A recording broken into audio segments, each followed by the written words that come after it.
Hello विद्यार्थियों। यहाँ आपको साला सिलेबस 2026 और 27 के आधार पर प्रिपरेशन कराया जाता है। हाँ, जिसमें हम ये पढ़ रहे थे, इससे पिछली क्लासों में कुछ चीज़ें हमने सीखी हैं। कक्षा 9 के फिजिक्स पढ़ रहे थे। इसमें कुछ बातों को हमने सीख लिया है, कुछ हेडिंग बढ़ा दिए गए हैं। और यहाँ आज हम ये सीखने वाले हैं, त्वरण क्या होता है। त्वरण ये हम सीखने वाले हैं, त्वरण होता क्या है। चलिए बात करते हैं त्वरण की। जैसे मान लीजिए, इसकी परिभाषा के लिखाने से पहले हम बात करेंगे। जैसे मान लीजिए कि कोई गतिशील वस्तु है। जैसे मान लीजिए एक गतिशील वस्तु है, ये यहाँ से ऐसे जा रही है और ये आगे बढ़ रही है इस प्रकार कि इसकी जो स्पीड है, मान लीजिए वो 20 किलोमीटर प्रति घंटा की स्पीड से आगे बढ़ रही है। हाँ, जाते जाते जाते मान लीजिए कहीं पर आपको इसके ब्रेकर मिल गया। एक जान लीजिए वैन है, वैन मतलब गाड़ी समझ लीजिए, ये ब्रेकर मिला। क्या आप जब ब्रेकर मिलेगा, इसकी स्पीड जितनी रहेगी, क्या उसी पर आप ऐसे लेके चले जाएंगे?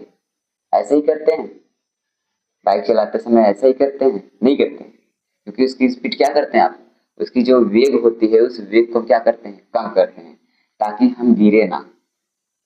हाँ, जब ये वेग ये गाड़ी चलेगी, ये ब्रेकर के पास पहुंचेगी, तो ये वेग जो होगा ना, कितना हो जाएगा। ये मान लीजिए आपने 5 कर दिया, ये कितना कर दिया, 5 किलोमीटर प्रति घंटा। क्यों? क्योंकि गिरने से पहले आप उस ब्रेकर को आसानी से पार होना चाहते हैं, ताकि हम गिरे ना। हाँ, समझिए, पहले स्पीड कितना थी, 20 किलोमीटर प्रति घंटा।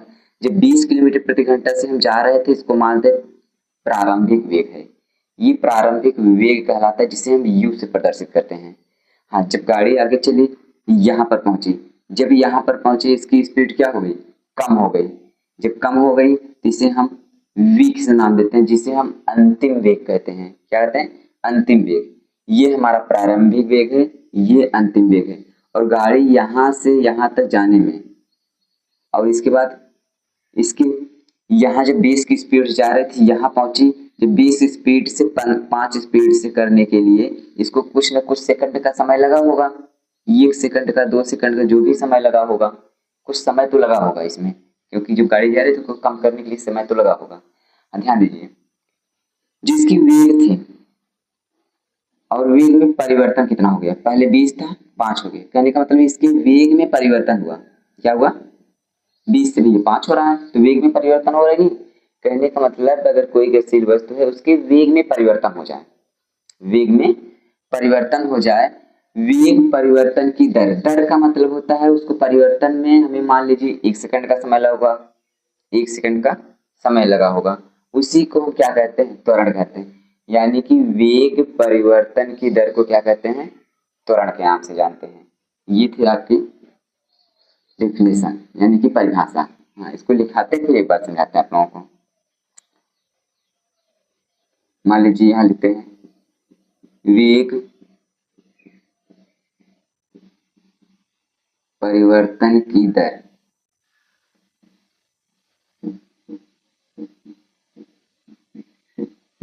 त्वरण कहते हैं। हाँ, इसे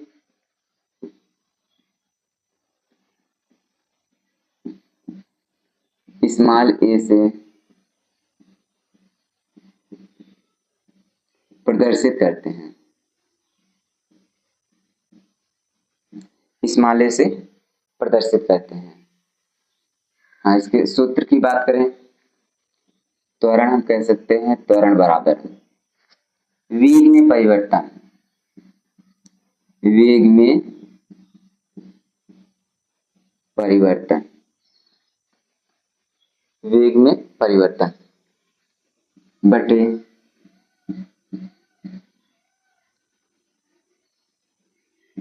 बटे समय, वेग में परिवर्तन बटे समय। ये हमारा फार्मूला होता है। हाँ, एग्जाम्पल जैसे आप लोगों को बताया, हाँ एग्जाम्पल की बात करते हैं। एक बाइक है,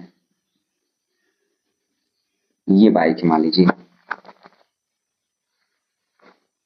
और ये बाइक यहाँ से ऐसे आगे जा रही है, और जब जा रही थी इसकी स्पीड मान लीजिए 30 किलोमीटर प्रति घंटा की स्पीड से ये चल रही थी, ऐसे आगे जा रही है। और जब जा रही थी इसका प्रारंभिक वेग है कितना, यू कह सकते हैं। जैसे जा रही है यहाँ पर उसे यहाँ पर जाना है, और बीच में कहीं क्या आ गया, एक ब्रेकर आ गया। ब्रेकर आ गया तो हम कह सकते हैं जब स्पीड इसकी जा रही थी यहाँ पर पहुंची, इसकी स्पीड मान लीजिए 2 किलोमीटर प्रति घंटा हो गई। ऐसा क्यों करते हैं हम, क्योंकि ब्रेकर को आसानी से हम पार कर सकें, ताकि गिरे ना, हमें चोट ना लगे। ऐसा हम करते हैं बाइक चलाते समय। अब यहाँ पर जो वेग में पर जब ऐसे जा रही थी बाइक, मान लीजिए 30 था, 30 से 2 हो गया, 2 हो गया तो इसको मान लीजिए 5 सेकंड का समय लगा। 30 किलोमीटर प्रति घंटा से 2 किलोमीटर प्रति घंटा होने के लिए मान लीजिए हमने कुछ समय लगेगा उसमें। एक बाइक तो 30 से 2 हो नहीं जाएगा, कुछ तो समय लगेगा भैया, 2 सेकंड 3 सेकंड का समय, जो भी समय लग सकता है समय लगेंगे। ये 5 सेकंड का मान लीजिए हमने समय लगा, और यहाँ पर उसका वेग कितना हो गया, v हो गया, जिसे हम अंतिम वेग से नाम से जानते हैं। कहने का मतलब वेग परिवर्तन की दर, वेग परिवर्तन। एक गतिशील वस्तु है, एक गतिशील मान लीजिए बाइक है, गति कर रही है, वेग परिवर्तन, वेग में परिवर्तन, यानी कि वेग में इसके क्या हो रहा है, परिवर्तन है। वेग में परिवर्तन 30 से 2 हो रहा है। वेग परिवर्तन की दर, दर का मतलब होता है उसमें कुछ समय भी लगेगा।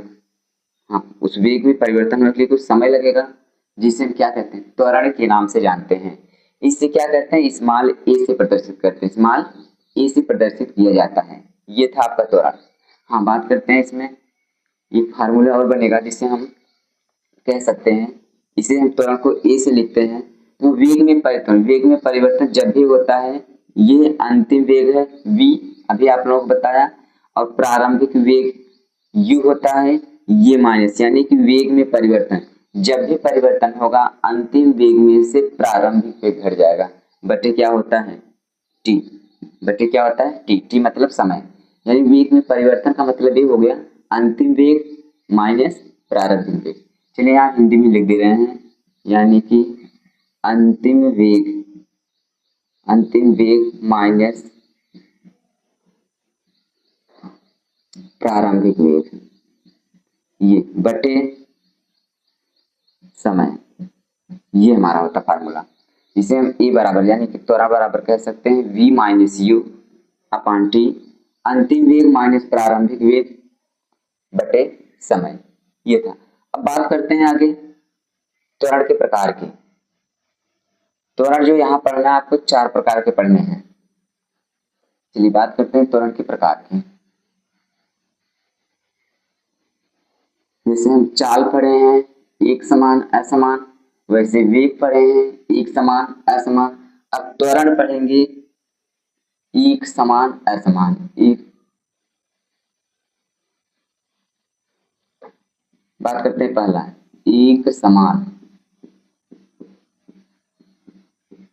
एक समान त्वरण की बात करते हैं।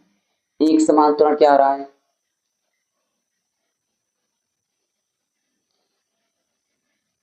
एक समान की बात करें, जैसे मान लीजिए आपका कोई गतिशील वस्तु है, कोई गतिशील वस्तु है, गति कर रही है, मतलब वेग से जा रही है, समान समय में, अगर मान लीजिए वो समान समय में समान परिवर्तन करती है, समान समय में समान परिवर्तन करती है, उसे हम क्या कहते हैं, एक समान त्वरण के नाम से जानते हैं। जैसे मान लीजिए कोई वस्तु है, यहाँ पर ऊपर से हम एक पत्थर को ऐसे नीचे गिरा रहे हैं, ऐसे ऐसे नीचे गिरा रहे हैं, पत्थर क्या कर रहा है, नीचे गिर रहा है।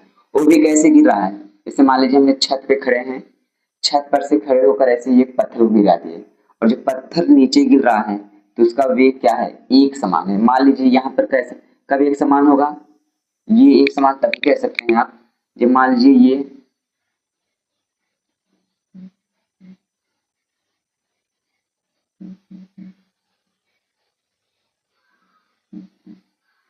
स्वतंत्रता पूर्वक हो। क्या हो, स्वतंत्रता पूर्वक मतलब यहाँ पर पृथ्वी का गुरुत्वाकर्षण बल लगे, मतलब स्वतंत्र हो पूरी तरह से, केवल पत्थर गिर रहा है, पृथ्वी का भी बल नहीं लगेगा। यहाँ से पत्थर ऐसे गिरेगा तो इसमें जो समय है समान समय, समय क्या होगा, समान लगेगा, उसके परिवर्तन जो होगा समान परिवर्तन, एक समान त्वरण यानी कि उसकी जो परिवर्तन होगी वो एक समान होगी। ये केवल जैसे ऊपर से गिरा होगा जैसे जैसे नीचे आएगा समान परिवर्तन होगा, उसे हम एक समान त्वरण कहते हैं। ये बात करते हैं इसके डिफिनेशन की।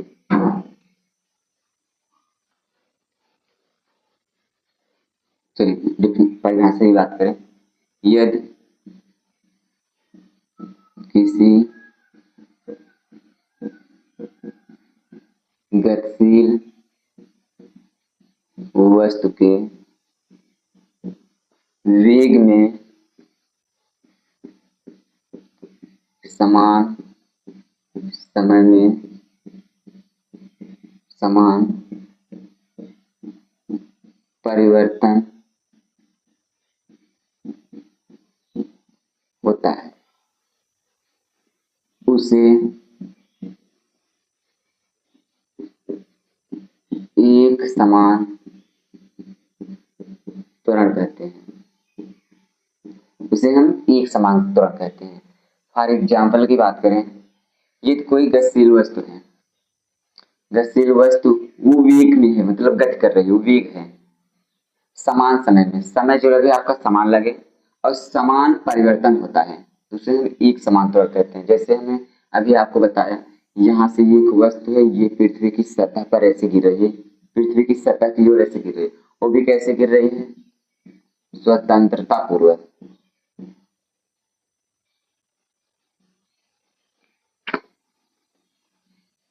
ये कैसे स्वतंत्रता पूर्वक, यहाँ पृथ्वी का कोई गुण प्रदर्शित नहीं हो रहा है, पृथ्वी का कोई महत्व नहीं है, यानी कि स्वतंत्रता पूर्वक पृथ्वी की सतह पर गिर रही है। इसे हम एक समान त्वरण कहते हैं, यानी कि इसे समय जो लगेगा यहाँ से आने में, यहाँ मान लीजिए समान समय है, यहाँ पर जो समय है, यहाँ पर जो समय है, वो समय बराबर निरंतर एक प्रकार से कह सकते समय समान है, स्वतंत्रता पूर्वक गिर रही है। इसे हम एक समान त्वरण के नाम से जानते हैं। जैसे यदि कोई वस्तु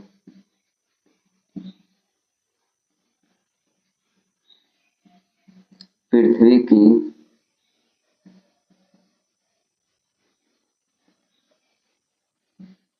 सतह की ओर, यदि कोई वस्तु पृथ्वी की सतह की ओर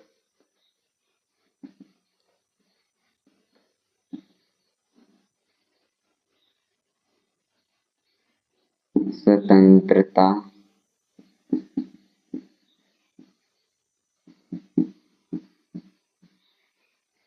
गिरती वस्तु, यदि कोई वस्तु पृथ्वी की सतह की ओर स्वतंत्रता पूर्वक गिरती वस्तु, ये इसकी जो गति होती है ऐसे वो समान समय में समान परिवर्तन करती है, इस प्रकार हम उसे एक समान त्वरण के नाम से जानते हैं। बात करते हैं आगे दूसरा जो आपका है असमान।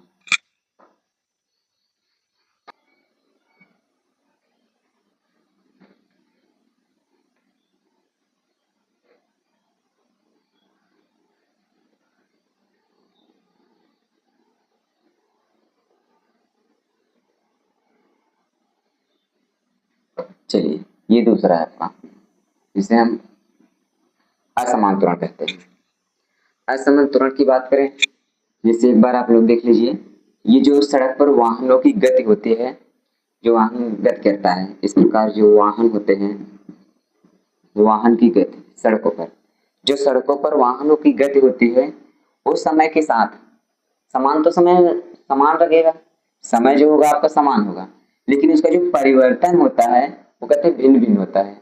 हाँ, कभी गाड़ी तेज जा रही है, ब्रेक कराया तो उसे स्लो होना पड़ेगा, समय वही लग रहा है, समय वही है, समान है समय। इसके बाद कहीं गाड़ी अगर इसको पार करने के लिए वो भी गाड़ी को कम करना पड़ेगा स्पीड, किसी की ओवरटेक करना है, किसी को पार करके आगे जाना है, वहां पर आपको उसकी वेग को क्या करना पड़ेगा, बढ़ाना पड़ेगा।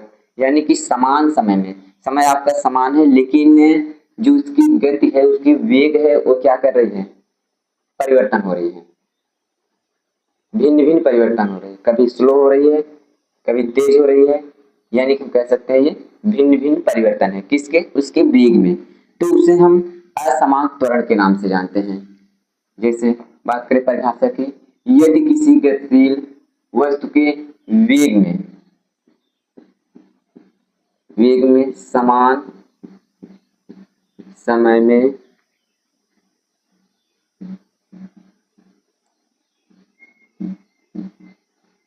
भिन्न भिन्न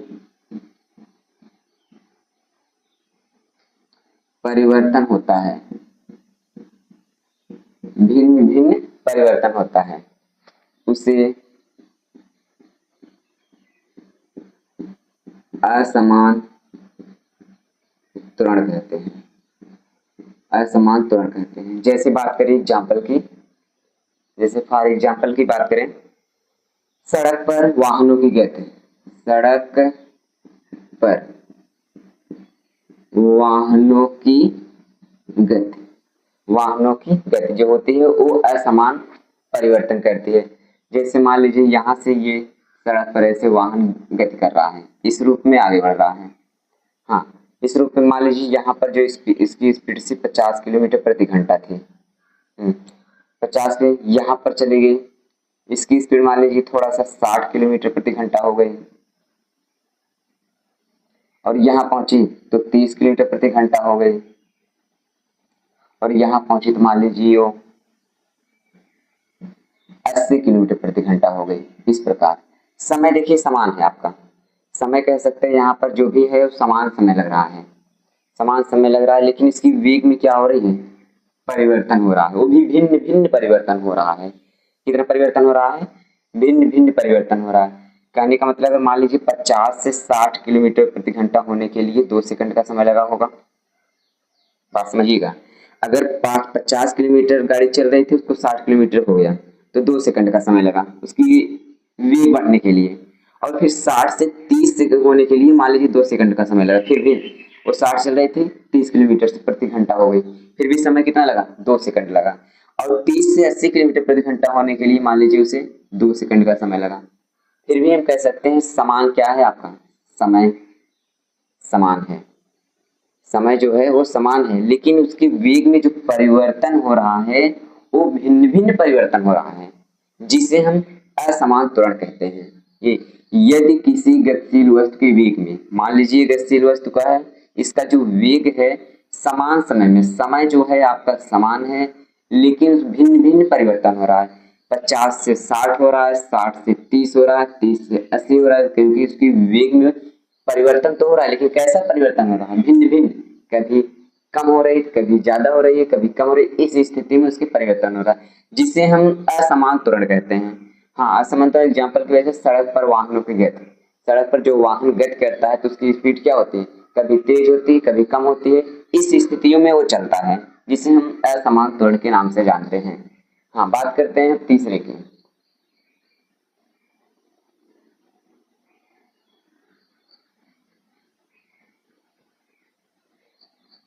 तीसरे की बात करें, जैसे हम धनात्मक त्वरण के नाम से जानते हैं, धनात्मक त्वरण। अब ये धनात्मक त्वरण क्या होता है, जैसे मान लीजिए कोई वस्तु है, कोई वस्तु, ये मान लीजिए यहाँ पर एक वस्तु है, ऐसे मान लीजिए पृथ्वी की सतह पर ऐसे गिर रही है, ऐसे यहाँ पर देखिए कुछ कहा नहीं, स्वतंत्रता पूर्वक नहीं कहा गया है, आप मान लीजिए चाहे जैसे गिरा रहे हैं, स्वतंत्रता पूर्वक नहीं है। स्वतंत्रता पूर्वक कहने का मतलब होगा वहां पर पृथ्वी का कोई गुण नहीं है, कोई गुण नहीं लग रहा है, पृथ्वी का कोई गुण, गुरुत्वाकर्षण बल उस पत्थर को नहीं खींच रही, इसका मतलब स्वतंत्रता पूर्वक है, वो स्वतंत्र है अपने आप में, किसी के वो उसमें कोई गुण नहीं रहा है, ये कह सकते हैं आप।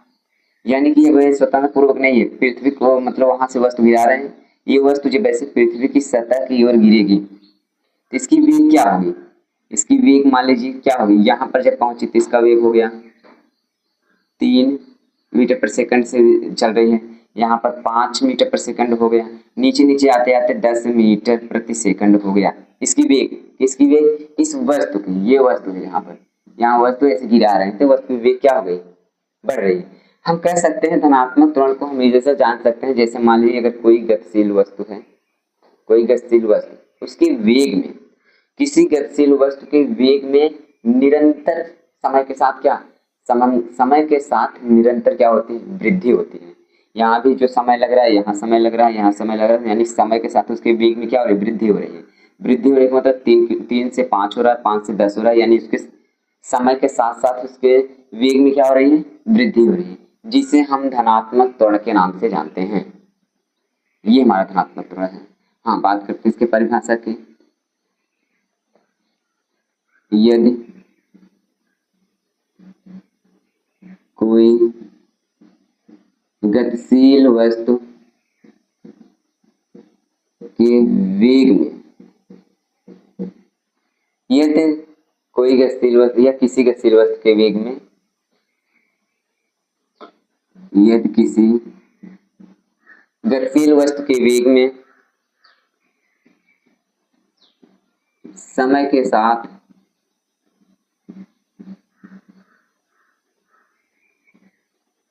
निरंतर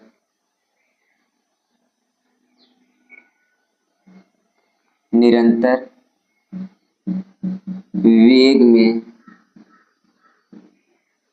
वृद्धि होती है, उसे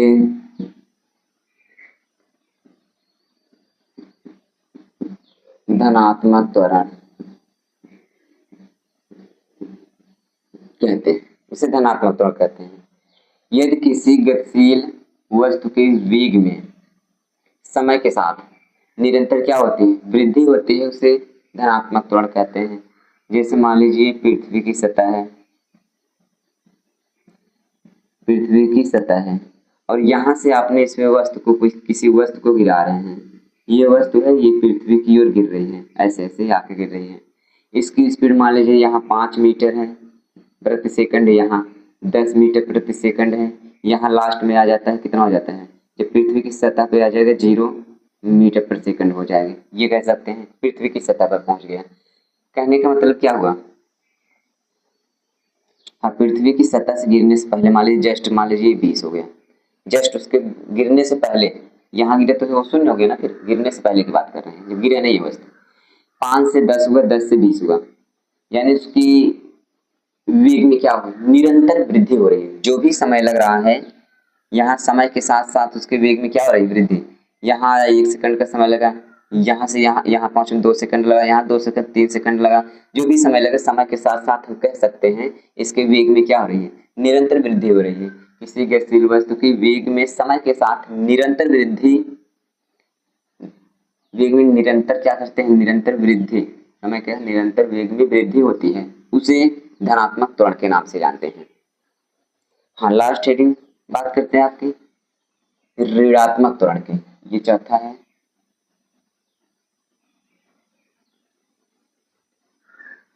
चलिए चौथे की बात करें, ऋणात्मक त्वरण। ऋणात्मक त्वरण, ऋणात्मक त्वरण यदि किसी गतिशील वस्तु के वेग में समय के साथ निरंतर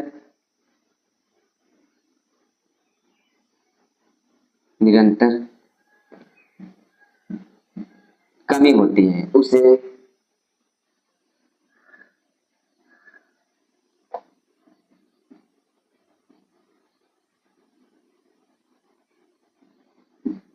ऋणात्मक त्वरण के नाम से जानते हैं।